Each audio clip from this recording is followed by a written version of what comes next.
In the second half of the 16th century, there is a real shift in French history, but I believe that really impacted all European history, and especially English history and the reign of Elizabeth I.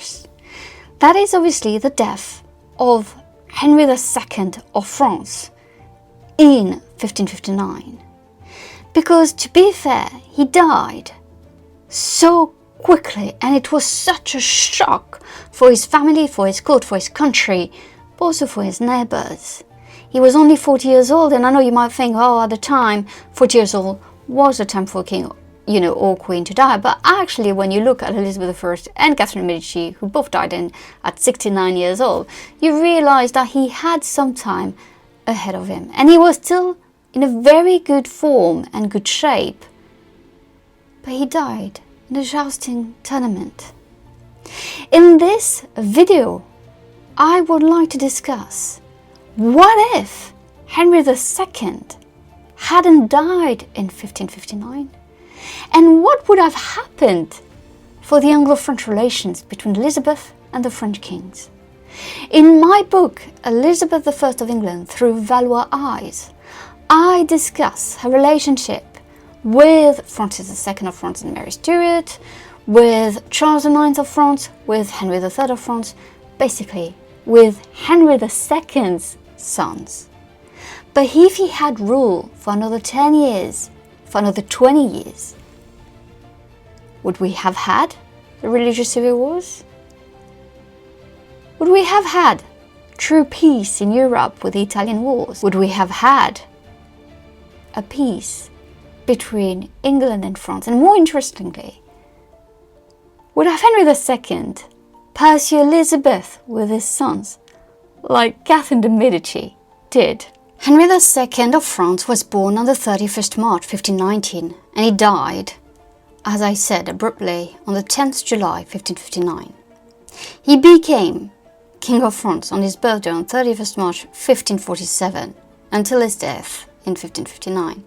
He is the second son of Francis I of France and of Claude of Brittany. He became Dauphin of France when his brother Francis died in 1536. Henry II was not born to be king. As I said, he had an older brother who was supposed to become King of France. But also, he went through a very dark time during his young years. He spent over 4 years in captivity with his older brother in Spain as hostages in exchange for their father, Francis I. He hated the Spanish, and he continued the Italian wars when he became King of France.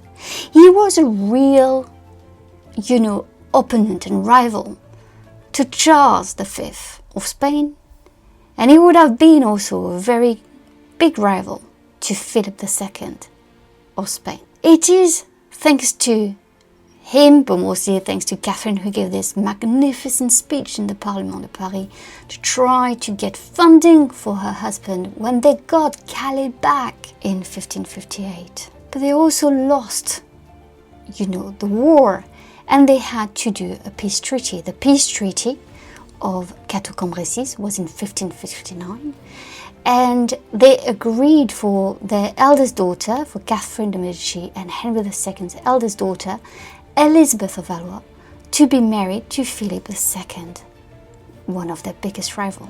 So here, during the celebration for the peace of Cateau-Cambrésis, this is where Henry II died.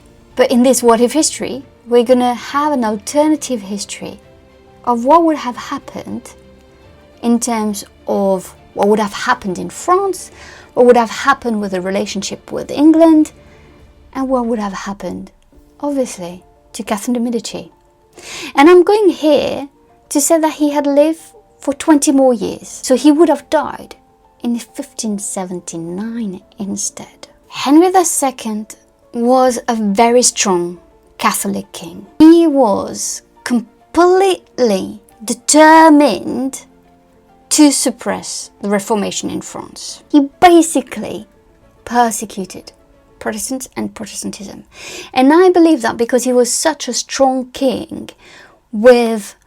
it was really hard to go against him, even for the family like the Guises, mostly because he was not young, he was not inexperienced, and he didn't have a woman by his side who was ruling. You know, like what happened with Francis II, Charles IX, and Henry III, where Catherine de Medici played a huge part. Towards the end of Henry II's reign, Catherine de Medici was really starting to show her political skills. She had been made regent in the last war in Italy. She managed to get funding to save Calais, to get Calais back. It's not just save Calais, it's to get Calais back. So here there was like this kind of partnership, this kind of trust that was building between Henry and his wife Catherine. That didn't really exist as much before. But here as well, he was a very strong Catholic king, and the Guises were not unhappy with him. They had almost nothing to criticize because he was really supporting Catholicism and he was not showing any sign of, kind of tolerance towards the new reformed religion. Indeed, we have to remember that during the Edict of Chateaubriand in 1551, he really punished all heretics and placed severe restrictions on Huguenots, the French Protestants, including the loss of 1/3 of their property to informers. The edict also strictly regulated publications by prohibiting the sale, importation or printing of any unapproved book, so there was a real censorship. So now if we move on to his relationship with what would have been with Elizabeth, we would have seen that despite the fact that it's kind of started well, it would have probably not lasted. Gilles de Noailles, who was sent in the early 59 as the French ambassador to Elizabeth's court, Henry sent a letter to Gilles de Noailles to reassure Elizabeth that she can be assured to have in myself a best brother, an unreserved friend forever. Make her know that I desire nothing more than the continuation and sure establishment of our said mutual friendship, and the maintenance of the good peace lastly done and sworn between us. The truth is, Henry II said that, and it's very hard to know if he meant it. At the time, we have to remember that he had lost the war, that he was trying to make things better for himself, and so it was a way of keeping peace and keeping good relations with Elizabeth.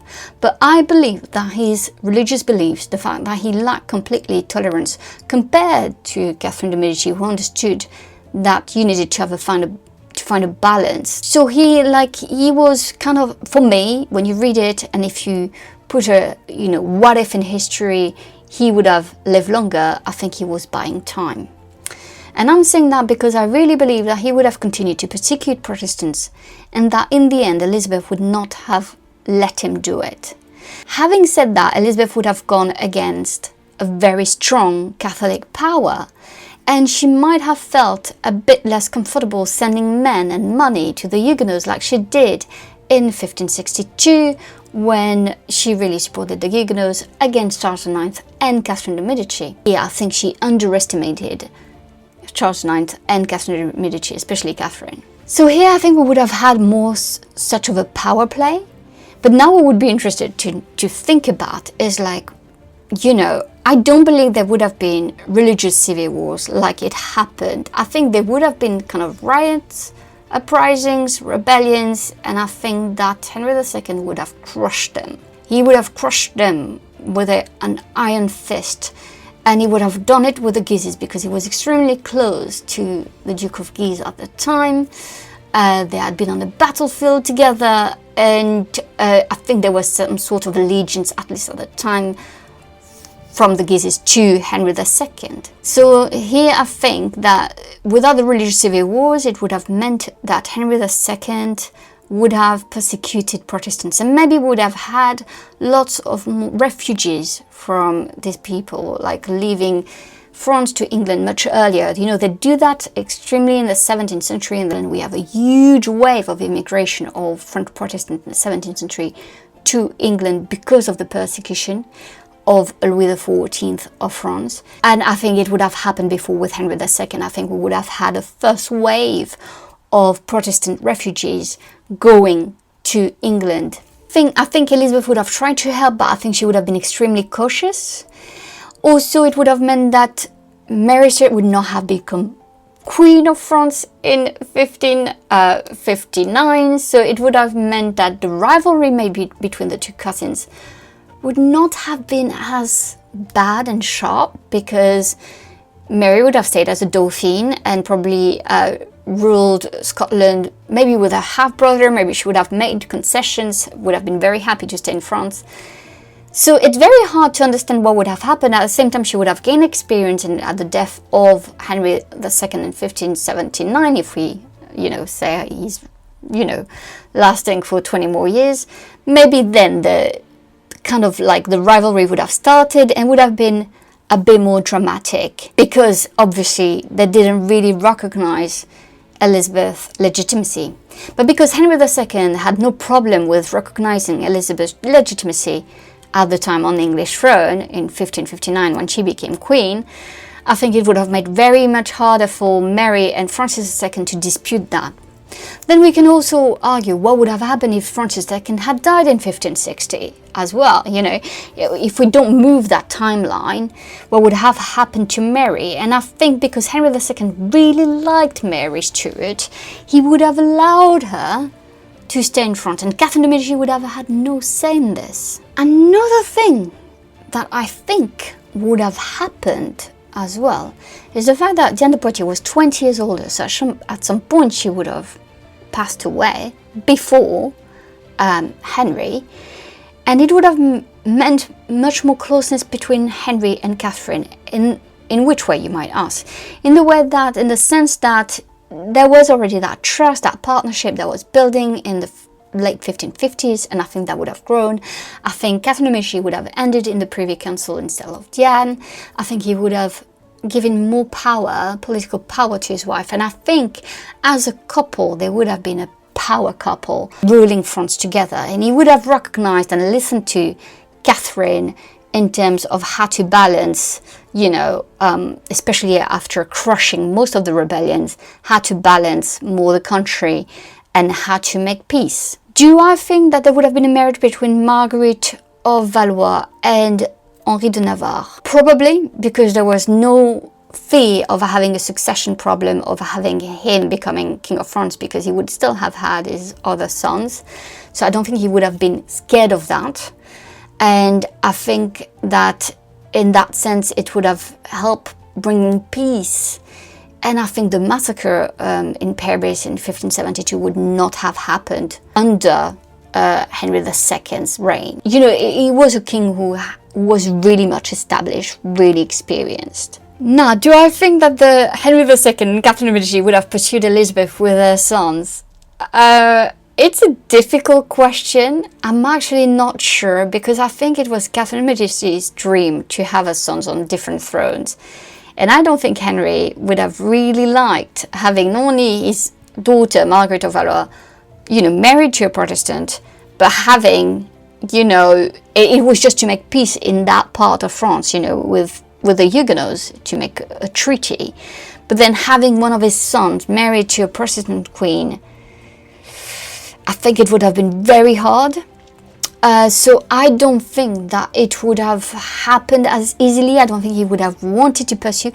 And I even think that, he might have continued a war with Elizabeth, because probably he would have continued to create problems between Elizabeth and Philip II, or he would have made a strong alliance with Philip II, though there was a big rivalry. I think the Italian wars would not have ended in 1559, if I'm honest, even if the piece of Cato Cambrensis and the fact that he gave his eldest daughter to Philip was a way to prove that he really meant it. It's a very hard thing to say, because it would have changed the geopolitical kind of background, and it would have changed the policies of Elizabeth. It would have changed, she would have been less confident. The fact that there was so much chaos in France really helped her navigate, the politics, the European politics and diplomacy. And so if it had been more stable with a very strong Catholic king, I think it would have made things much harder. And also it would have let Mary grow as a strong queen, even if it was Queen Dowager of France, but also Queen of Scotland. She would have had much more influence probably in Scotland because she was staying in France, so she would have been maybe more liked. But Mary Stuart would not have ended in prison for 18 years. That, I think, would not have happened if Henry II hadn't died in 1559. As you can see, it's a very complex topic with different scenarios. But the things that remains is that it would have shaped Europe completely differently if Henry II of France hadn't died in 1559. I really hope that you enjoyed this What If in a History video. Leave in the comments what you think would have happened, if you think I've missed something. I love to hear from you. Thank you so much for watching and for your support. Bye!